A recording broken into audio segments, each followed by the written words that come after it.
What if your very essence, your destiny, your health, even the landscape of your mind, was predetermined before your first breath? All because those who came before you clung to an idea of purity, a bloodline untainted by the outside world. For centuries, royal families across the globe, from the sun-drenched palaces of Spain to the ancient lands of Egypt, made a chilling bargain: genetic risk for political power. The result? Minds fractured, bodies broken, and family trees so tangled they defied recognition. Today, we're going to journey through the heartbreaking, unbelievable, and at times, truly unsettling stories of history's most inbred women. And believe me, by the time we reach the end, you'll be left pondering the invisible threads that weave through generations, shaping lives in ways we can barely comprehend. Perhaps that was the moment, right there, that could have changed everything for them. Whoa. If only they'd known what horrors were waiting for them across the vast, empty ocean. You have to wonder what went through their minds, staring out at that strange, silent land for the first time. Our journey begins with Isabella, a queen whose life, from 1833 to 1868, was less about grandeur and more about the quiet, relentless cost of generations of intermarriage. Born in 1830, her arrival as a daughter was, surprisingly, a cause for celebration after her father's desperate longing for a male heir. But the joy, like so many things in her life, was fleeting. From the very beginning, a whisper of concern followed Isabella and her sister, a quiet worry about their health. And when you look at her lineage, it's hardly a surprise. Her birth was the product of a union between an uncle and his niece. But it gets even more tangled, a true labyrinth of lineage. Her grandparents on one side were also her great-grandparents on the other. At just 16, Isabella was married off to her double-second cousin. She bore 11 children, yet only 5 lived past infancy. Infancy. And here's where the story takes another turn, leaving us to wonder about the unspoken truths of her life. Many historians believe her husband fathered none of those surviving children. Their marriage, it seems, was a strained affair, burdened by personal complexities, and perhaps a silent understanding of a deeper truth. In the end, Isabella lost her crown, but her legacy remains, steeped in the shadows of her family's genetic entrapments. It makes you think, doesn't it, about the silent battles fought within the confines of a royal lineage. Next, we encounter Marie-Louise, born into one of Europe's most deeply entangled dynasties. Her parents were double first cousins, meaning they shared both sets of grandparents. They shared both sets of grandparents. In a family where cousin marriages were not the exception but the rule, tragedy often found its way. Of 12 children, only 7 lived into adulthood. The intensity of inbreeding in her lineage is staggering. Genetically speaking, Marie-Louise had only 4 unique great-grandparents, half the normal number. It's the kind of genetic compression scientists today only see in highly isolated populations. At 18, Marie-Louise was handed over in marriage to none other than Napoleon Bonaparte, her father's former enemy. It was a political strategy, an attempt at peace, and a calculated move to secure a male heir. For Marie-Louise, It was also the immense weight of an empire placed squarely on her young shoulders. One can only imagine the silent burden she carried, a pawn in a grand dynastic game. Our journey, then, takes a stark turn, from royal palaces to the raw realities of a small American town. Lorraine Whitaker's story proves that the legacy of extreme inbreeding isn't just ancient history, it's still echoing in modern times. Featured in a well-known documentary, the Whitaker family became a case study in what happens when generations of isolation and intermarriage are left unchecked. Lorraine stands out as a chilling figure, documented as one of the most inbred individuals in recent memory. She is also the mother of Timmy Whitaker, often regarded as possibly the most genetically affected person alive today. Their story is unsettling, not for shock value, but for the stark reminder that this isn't just royal history. It's a human one, repeating itself in hidden corners of the world. It forces us to confront the uncomfortable truth that some struggles are not just historical footnotes, but ongoing realities. Then there is Maria, known by some as Maria the Pious, though perhaps Maria the Troubled would be a more fitting title. Born in 1734, Maria's life was a slow descent into mental strain, her bloodline a dense tapestry woven with royal unions, far too close for comfort. Her parents, King Joseph and Maria Anna, were the 16th Iberian royal couple, joined by close intermarriage. And that wasn't the end of it. Maria herself, under immense pressure to maintain the family name, made a decision that sealed her legacy. She married her own uncle. The results were as tragic as they were predictable. Half of her children didn't survive, with genetic complications likely playing a major role. And as she aged, Maria's mental state deteriorated until she was deemed unfit to rule. Her story is one of royalty undone, not by war or rebellion, but by the invisible, relentless toll of genetic repetition. It's a poignant reminder that even the most powerful are not immune to the silent consequences of their lineage. Our narrative continues with the heartbreaking saga of Marie-Louise Elizabeth d'Orsons, a woman whose entire life reads like a Gothic novel penned in blood and sorrow.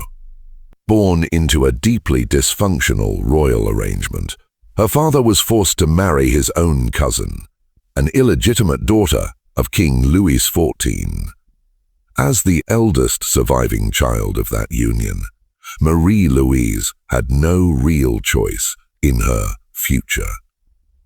Sure, she was married off again to another cousin, Prince Charles of Berry. The results? 3 children, none of whom survived childhood. Whether it was the overwhelming weight of inbreeding or another cruel twist of fate, history can't say for sure. What we do know is that Marie-Louise turned to alcohol at an astonishingly young age, with reports suggesting as early as 14. Was it a desperate cry for help, or a way to cope with the heavy hand dealt to her? Too high, either way, her legacy is a tragic tale of dynastic duty gone horribly wrong. It makes you wonder about the silent screams hidden behind the gilded cages of royalty. We then turn to a lesser-known but deeply fascinating royal figure, Princess Alexia of Greece. Born in 1965, her story bridges the fading tradition of royal unions and the lasting echoes of aristocratic inbreeding. She and her 4 siblings came from one of the last significant royal marriages between a sitting king and a royal princess. But there was more to this union than romantic headlines. Her parents, Queen Anne-Marie of Denmark and King Constantine II of Greece, weren't just royal. They were closely related, not once but twice over. They were second cousins and third cousins, creating a double bond that was as political as it was personal. And their family trees, knotted and heavy. Constantine's great-grandparents were siblings. One of his grandmothers was also the sister of his great-grandfather. Anne-Marie's ancestry carried its own tangled legacy.